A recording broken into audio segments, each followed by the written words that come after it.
Hello, my name is Mark Harvey from the Western Australian Museum. In conjunction with Mike Ricks and Owen Seaman from the Queensland Museum, we've prepared this document on how will we discover and document Australia's remaining arachnids and myriapods as part of a Taxonomy Australia project. Kevin Teeley asked us to outline what's the state of play in our group, in this case arachnids and myriapods, including estimated numbers of species, number described, degree of classification and phylogenetic structure, etc. What are the main limitations and how on earth will we do this? Arachnids include spiders, scorpions, mites, ticks and a variety of different smaller orders, harvestmen for example. We're really concentrating on the two bigger groups of arachnids at the moment. These include the spiders and the mites, which are currently classified into several different orders, but for the purpose of this exercise we're just going to be calling them a single unit. The other orders that include harvestmen, pseudoscorpions, schizomids, etc. in Australia are relatively small and don't pose a huge problem. These data are taken from the Australian Faunal Directory as of about mid-March.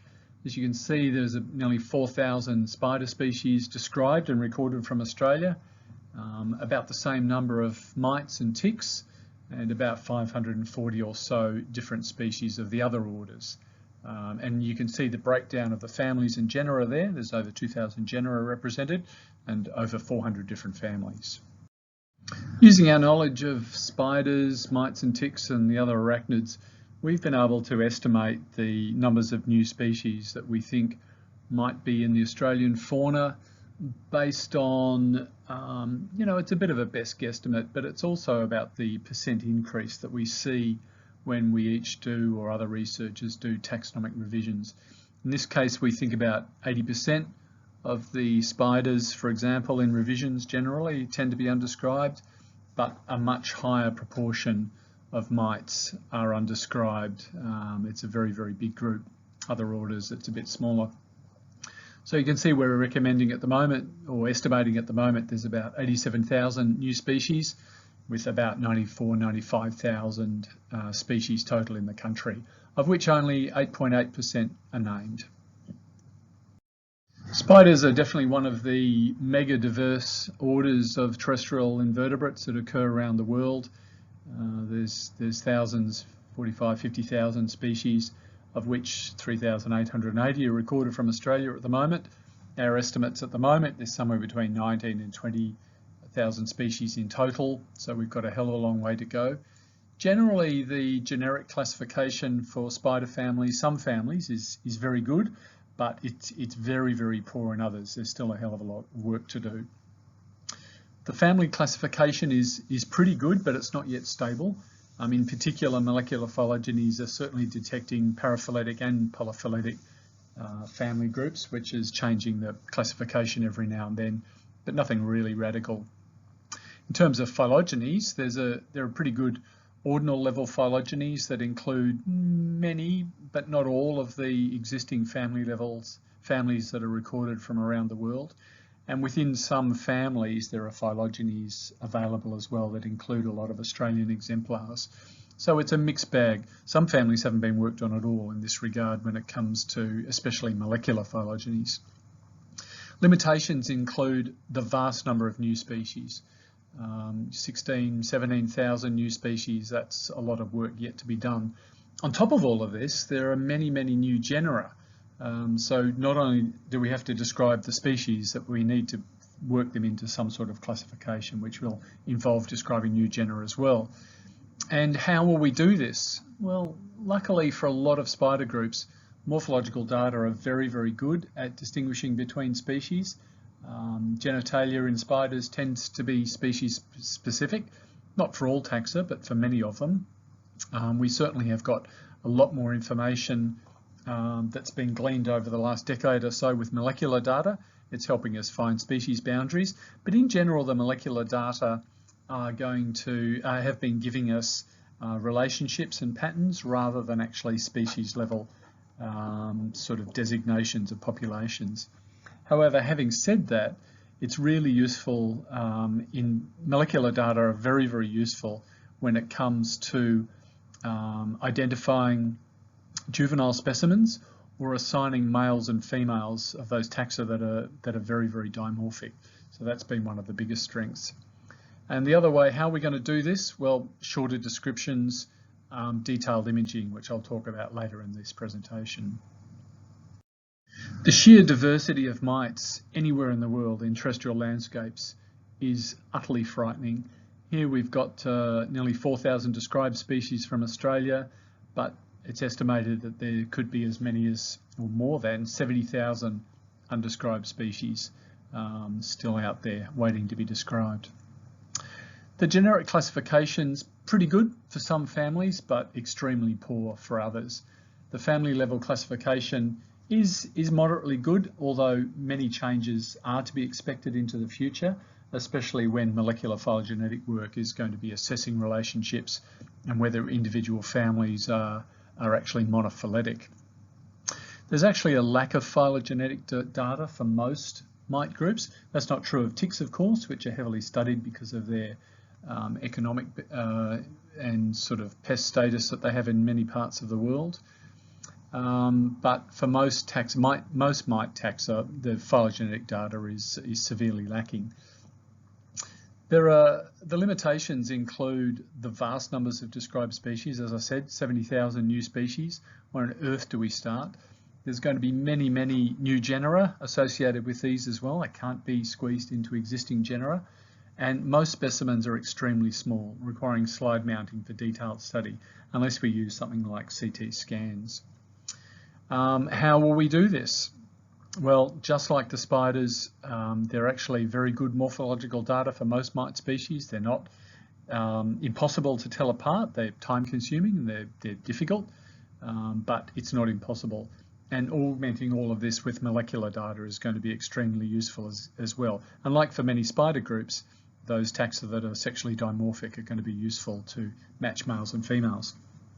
Short descriptions are needed and detailed imaging, although for mites, imaging something that's under a millimetre in length is going to be difficult without things like line drawings.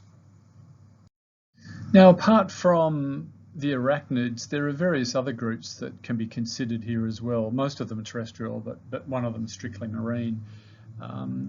Onychophrans or velvet worms are moderately diverse in Australia. There's 76 named species, and the various myriapod groups, which are classified into 4 different classes: the pauropods, the symphylans, the chylopods or the centipedes, and the diplopods, the millipedes, are listed there. And the last group that I'll consider is the other chelicerate group, extant group that occurs in Australian waters, the pycnogonids, the marine sea spiders, with only 220 species currently recognised.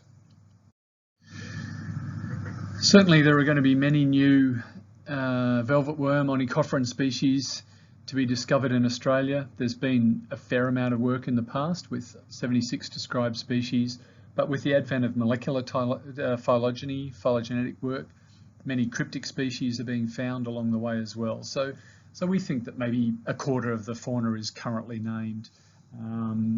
So there's still a fair way to go. Pycnogonids is very hard to estimate. There are very few people who work on them in Australasian waters, but maybe 50% of those are currently named. There's quite a few in museum collections currently unworked. We've already talked about the arachnids, with only nearly 9% of the entire fauna named, the vast majority of which are mites, is going to pose a huge problem to getting names on everything that we currently have in museum collections. Pauropods are a relatively small group, 90 species, but it's quite likely that there's going to be hundreds and hundreds of undescribed species. We know that a big collection that was sent over to a researcher a few years ago, he was able to describe dozens of new species based on material that he hadn't seen before. So that was shows how diverse the group can be. Symphylans are another small group, a single order within the class, maybe only a few hundred species. Centipedes are slightly more diverse, with an estimated 500 species, mostly in these ground and soil dwelling taxa. But the big group are going to be the millipedes or the diplopods, with perhaps only 20% of the fauna currently named, and and nearly 600 named species, we estimate that there could be well over 2,000 new species. So that brings a grand total of all of these terrestrial groups plus one marine group to just a tad short of 100,000 species, of which 9% are currently named. Everybody's fond of a good graph because it puts the entire thing into perspective and into a visual form. And you can see for the vast majority of different groups covered in this presentation so far, the size of the problem is not enormous, ranging from a few new species in each group to mere hundreds. The other arachnid orders on the right-hand side is one of those groups. Millipedes is another one. Spiders, you can see the vast increase is going to come with the discovery of all and description of all of these new species. But it's mites that are going to, we estimate, is going to contain the vast majority of the fauna of these groups, with 70,000 new species. So describing 90,000 new species in 25 years, 70,000 of which are mites, is going to be a bit tricky. 3,000 species per year, that's about 14 species per working day. It's going to need a team of people or a drastic change in work practices to get this done. We haven't been able to estimate how many new genera might be found along the way, and that can also include genera that are currently named from other parts of the world, such as Asia, that actually occur in Australia. We are aware of some of them already, but we haven't tried to tabulate that workload.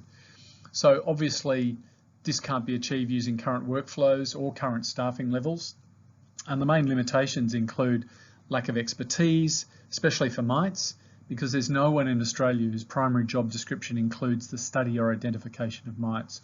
This is a massive shortfall. This is a table showing each of the arachnid orders and the specialists who are currently actively working on the fauna and actually describing new taxa on a relatively regular basis. You can see that spiders are well covered. Mites, well, spiders aren't really well covered. There are a number of people working on them. The right-hand column includes people who aren't necessarily working full-time in museums and universities. You can see that the mites are particularly poorly covered. People like Bruce Halliday are pretty much retired nowadays, so it's going to be difficult to see how we can up the game there. There are various other people working on other groups, but it's relatively thin pickings. Museum collections are full of suitable specimens that represent new species. We see them all the time, we recognise them all the time, especially for groups that have had a bit of treatment in the past, and so we could recognise the previously described species. So there's no great need to go out and start a vast new collecting process for most myriapods and arachnids in Australia. Some of them are relatively well sorted down to family or genus level, but others include big unsorted collections as well. So just wading through those and getting them identified down to family is going to be a big workload in itself. We don't see a huge need for new collections at this stage, unless molecular data are needed, because a lot of these museum collections are going to be not really ripe for getting molecular data unless we start using NGS techniques to get short fragments that can be stitched together. Recollection at type localities is always very, very useful for molecular data, assuming that you can match the new specimens that have been newly collected with the type specimens that might have been taken from there in the past. Certainly, there are groups that have got very specialised ecological niches, like plant mites, that will need new collections because they're highly habitat specific, and it will need a lot of work to go out to collect these things. It's quite possible that a lot of these mites are very host specific, and perhaps there might be one or more species that's endemic to each species of plant in Australia, and that resource hasn't been tapped very well. As we've said during this presentation, the vast majority of these new species are readily diagnosable and ready for description.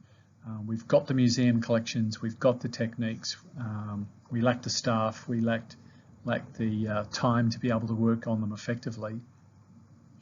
We think there are very few groups that would benefit from sequence data being applied to them routinely to evaluate species level status. It would be helpful in some areas, but not all. Mygalomorph spiders are a special case.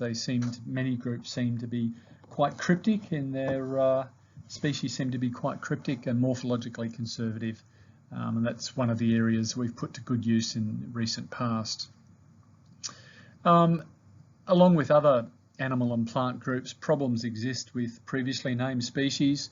Many have not been studied in detail since their description in the 19th century.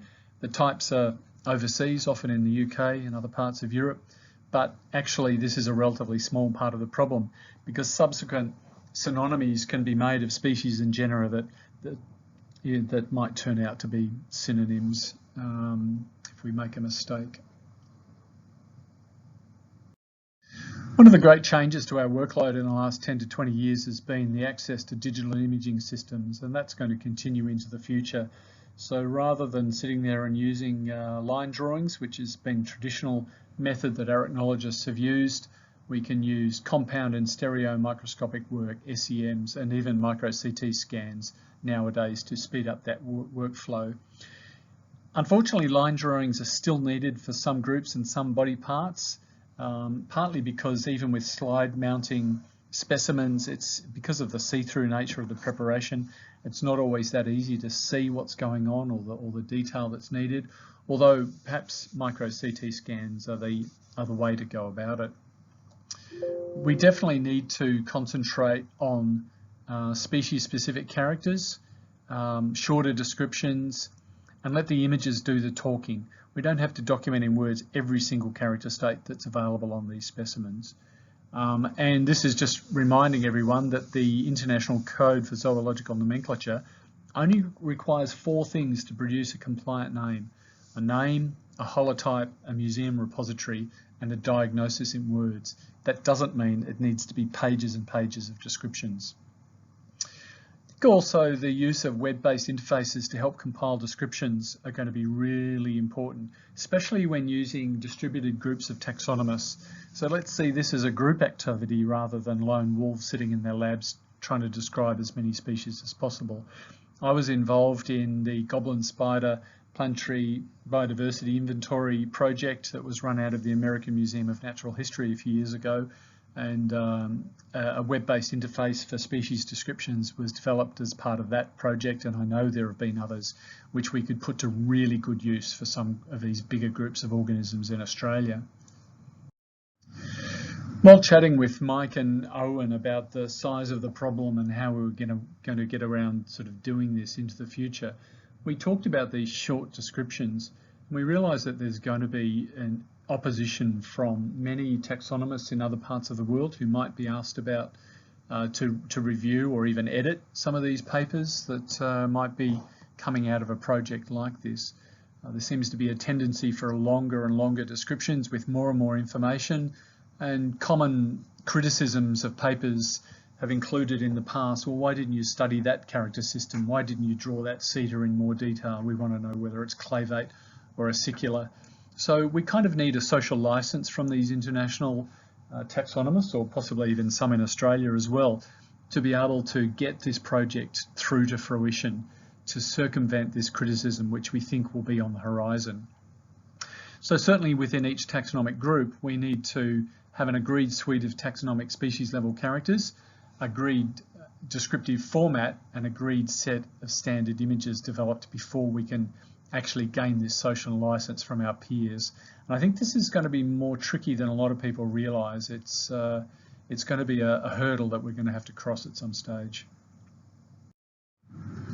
And finally, this is our last slide. This is our sausage machine. This is a workflow using morphological techniques. There's nothing unusual about this. This happens in many labs all over the world, sorting specimens into morphospecies, selecting a holotype or other representative specimens.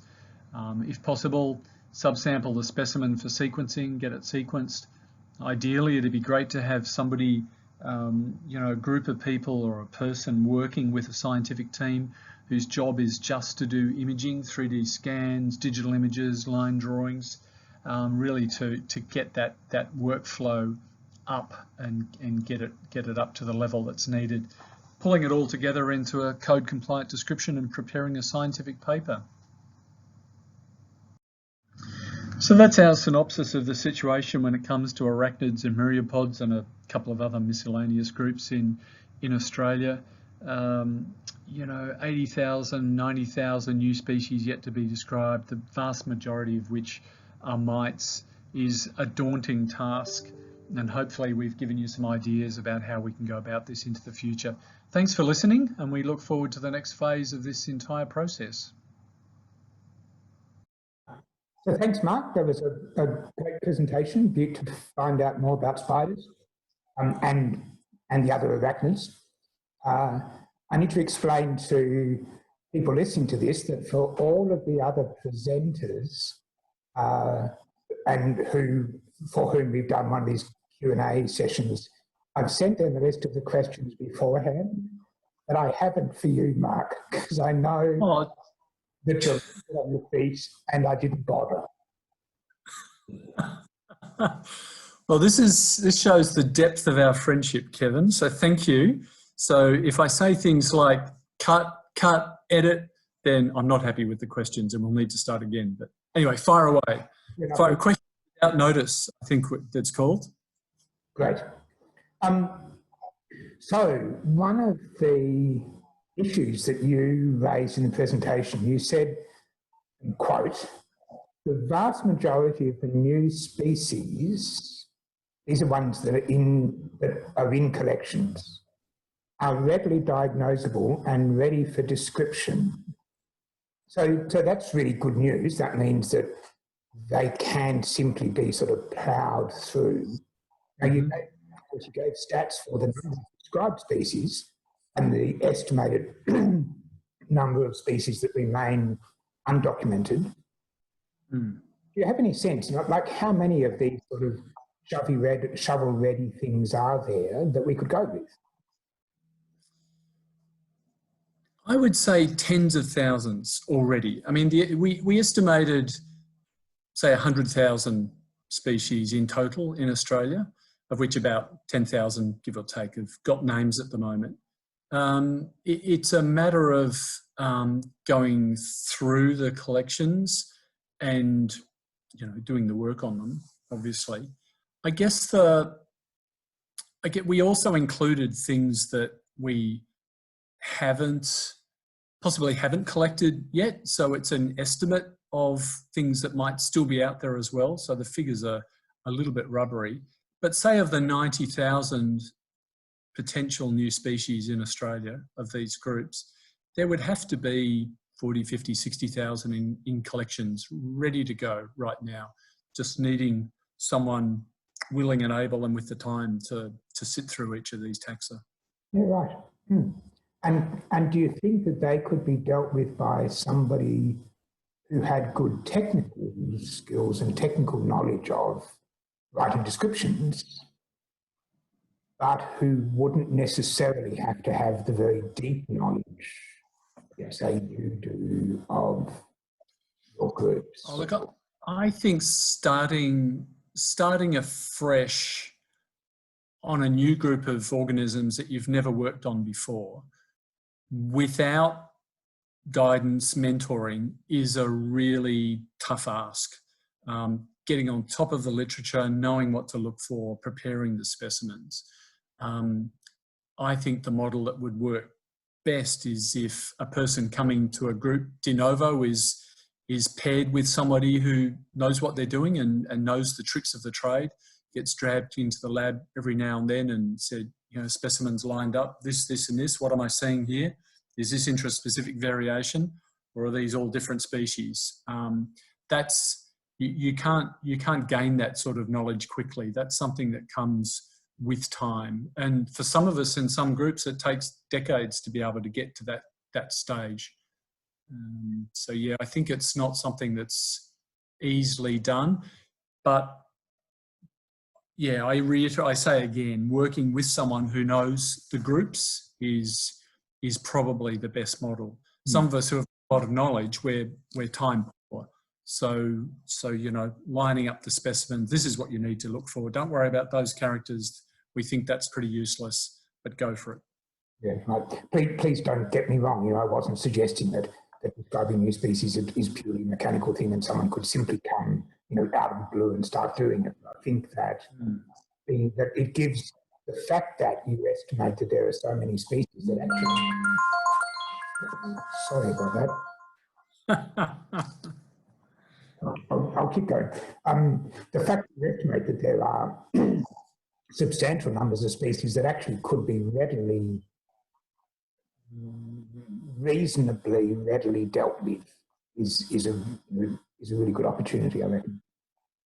Yeah, I think so. And the metric that we used is partly our experience in doing taxonomic revisions or seeing other people's taxonomic revisions on arachnids and myriapods. And, you know, 80 to 90% of the taxa are included in a lot of big revisions turn out to be new species. So it's a recurring theme.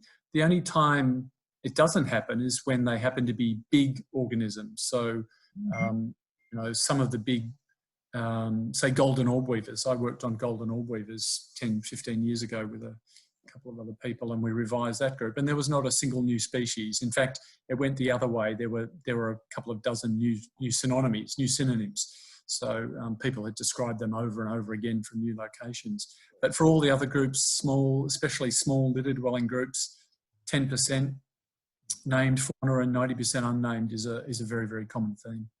And amongst mites, of course, it's a whole different ballgame. We, you know, mites were one of those groups that when I had the conversation with Owen Seaman before we put the presentation together, he reiterated just how many new species they see. You know, we estimate that 5% of the mite fauna is named, and that actually could be an overestimate, a drastic overestimate. Anybody who's ever sifted some litter, put some litter through a Burley's funnel or a soil through a Burley's funnel and sat there and looked at it, the diversity is staggering. The geographical turnover through habitats is also staggering as well. So 5%, our estimated 5% could be too high. So on mites, something that seemed interesting to me. So you said that the generic classification of mites is still quite poor, given that, you know, as you say, and that's expected if there are so many undiscovered species. Do you think that's a problem? Do you think that it's reasonably straightforward when you're getting new species that, in general, you can say, yep, we're going to call that one another genus and describe the genus and the species. So how much of an issue is it having a poor generic framework? I don't think it is a huge issue for somebody who knows the group well enough and can justify the description of a new genus. It's probably a small to moderate amount of extra work. I mean, the hard work's in the description of the species itself or themselves if there's multiple species. So being able to define a new genus is not all that difficult. If you want to justify it in a phylogenetic context with some sort of analysis, a cladistic analysis or a molecular analysis, that becomes a lot more time consuming. And I think the other box to tick is we're often dealing with faunas or biotas that we also have to consider the generic classification in other parts of the world. So we're looking at groups that might have Asian origins. So where you think, well, you know, it doesn't fit into any of the genera that are currently occur in Australia, but I've now got to start considering the Asian fauna, the Pacific fauna, you know, other parts of the world. So that's more time consuming, actually finding what it's not, if you know what I mean. I'm actually trawling through the literature, and as we know, the literature is sometimes replete with poor descriptions. If we happen to describe new genera, and for that matter, new species that turn out to be synonyms afterwards, I don't see that as something that should slow us down. Right. Get it documented, get it named, keep moving. Don't be embarrassed if in 10 years' time it turns out to be a synonym.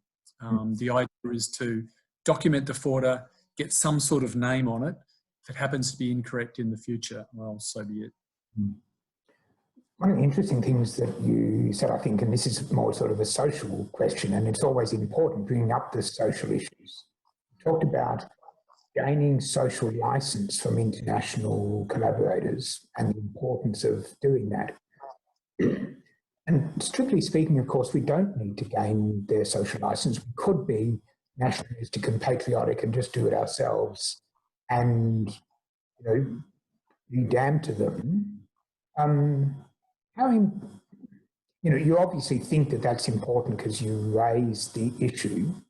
Can you sort of speak to that a bit?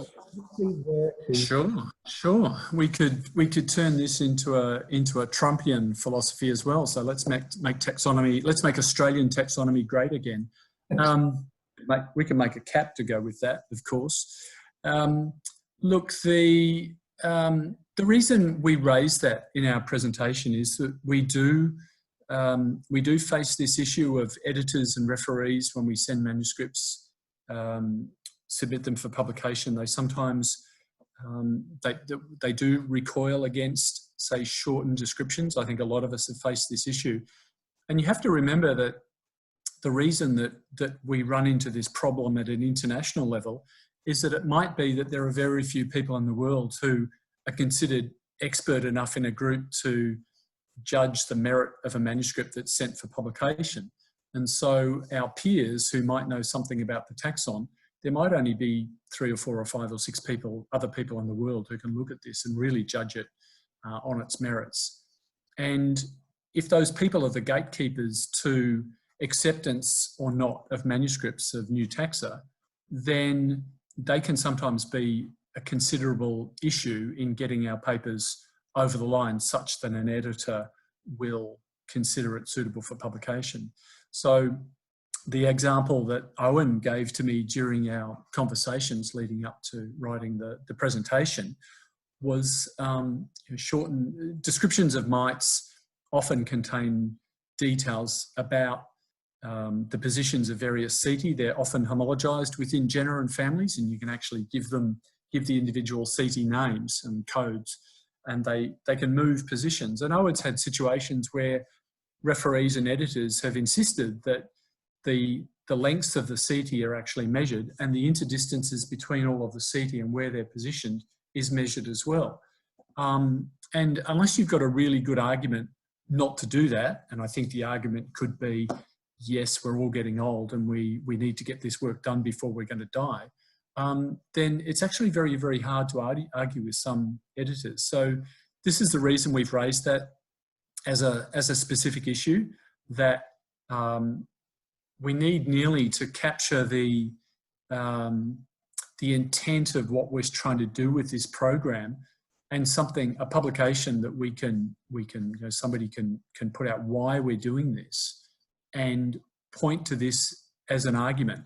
Do we really want to spend the rest of our lives measuring the lengths of setae and their interdistances when we need to be ramping up the description of new species to document the biodiversity before it's lost so we can talk about it? So I think some taxonomists will have a slightly different philosophy than what we're trying to portray here in this program. Yep, I agree. So being able to explain what we're doing and why, exactly as you said, is critically important, both within and without Australia. I was interested, you mentioned the goblin spider PBI as something that's doing interesting things. Can you just describe that a bit? What was good about that? The goblin spider PBI was a project that got funded as part of the US National Science Foundation subprogram called Planetary Biodiversity Inventory, which was ironically set up and started. The entire framework for it was developed by Norm Platnick, who spent a year working for NSF in Washington before he went back up to the American Museum of Natural History, a very, very famous arachnologist and also cladist and biogeographer who tragically passed away this week. So I'm still very devastated by the loss of Norm, a good friend of mine. So still hurting quite a bit about that. He wasn't all that old. Anyway, Norman set up the goblin spider PBI 12, 13 years ago, I guess it got funded. It's a 5-year program which consisted of a 7-person international steering committee, of which I was one member, and about 30 or more people distributed around the world. And our task was to document and describe as many goblin spiders, which are members of the spider family Oenopidi, small litter-dwelling spiders, to describe as many new species as possible during that time. So there are at the beginning of the project, there are only about 400 goblin spiders described, named from around the world. Off the top of my head, I can't remember how many genera there are. So this is where the question without notice comes into problem here, because I've got my facts and figures all wrong. We estimated that we could describe a couple of thousand new species as a group in that time period. I actually haven't checked the database recently to see how many new species have been described, but I think it's probably been more than 3,000 or 4,000 by the consortium. We came together, we met for 2 weeks in Brazil in 2007 and basically laid out the framework for how we were going to do this work. And one of the really clever things that was set up was a web-based platform by which all characters and as many character states that we could think of were entered into this online platform. And basically it was a checkbox. So you'd go through to each character and there would be all sorts of checkboxes for colour, texture, the positions and number of the setae, and then a text box at the end of each one if you found a character state that didn't fit any of the others. And you went through these, added them all in, you could press a button at the end and it generated a species description for you. So quite clever, a lot of different programs have done it. We developed our own as part of this goblin spider PBI. More importantly, it allowed people to work together on genera or taxonomic revisions from different parts of the world. So we could be here in Australia coding members of one genus, somebody in the States, somebody in Europe, somebody in Africa coding the same genus. Press a button at the end, it spat out this big long description that you'd sit there and edit and tidy it up and get it into the right form, and you'd have all your descriptions ready to go, basically. So tailoring something like that was generic across all spiders, for example, or all beetles is probably a really big task, but tooling up something that had the capacity to be developed by individual groups of researchers might be a worthwhile thing. It's probably not necessary if you're going to be as I said, I think in my presentation, a lone wolf, if you're going to be sitting in a lab with 1 or 2 other people and not needing to really converse or work in a distributed way with other people in other parts of Australia or other parts of the world. It's possibly not necessary, but certainly something worth thinking about. It actually forces you to, as you go through, to make sure you consider each character system as well. So don't forget that you need to look at the texture of the canvas of these spiders on your way through when you make your description. Are you comfortable that having that system sped up the process of describing new species? Absolutely. Yeah. Absolutely. It was relatively simple to use. It certainly sped up the collaborative process between different labs working on the same genus. It also had a neat function that you could say you revised an entire genus. You press the button at the end and that spat out the descriptions of all of the species that were included in that genus.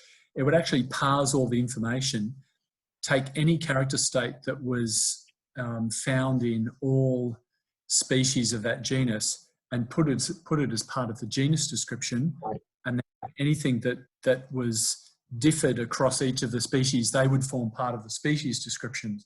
So it actually segregated the data into two different streams for you that gave you your generic description, which in some cases was quite long and quite detailed. Each of the species descriptions were actually quite short and only consisted of those characters that differed between each of the individual species. I want one. It's yours. It's yours. We can. I don't. Now that Norman's gone, I'm not sure what's going to happen to it. We have to work that out.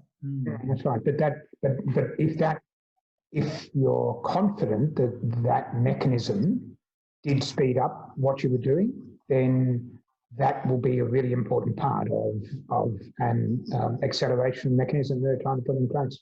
So yeah, I think so. I think so. I know that similar systems were developed by at least one other PBI project that was funded. So it's probably worth getting the developers of each of these systems, having a conversation with them, and we can work out whether they're willing to give us access to their platforms and reinventing characters and character states that people can co-opt for your own individual projects. And the important thing will be to be generic in the sense of having something that can apply in many different circumstances. Sure. Thanks, Mark. I think we'll leave it there. Anyone who's listening can see why I didn't need to send Mark any of the questions. But thanks, Kevin.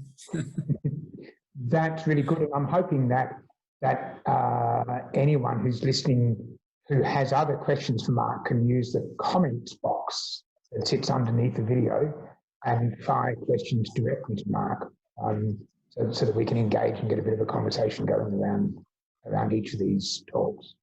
So good on you, Mark. That's wonderful. Thanks, Kevin. See you later. Thanks, everyone. Bye.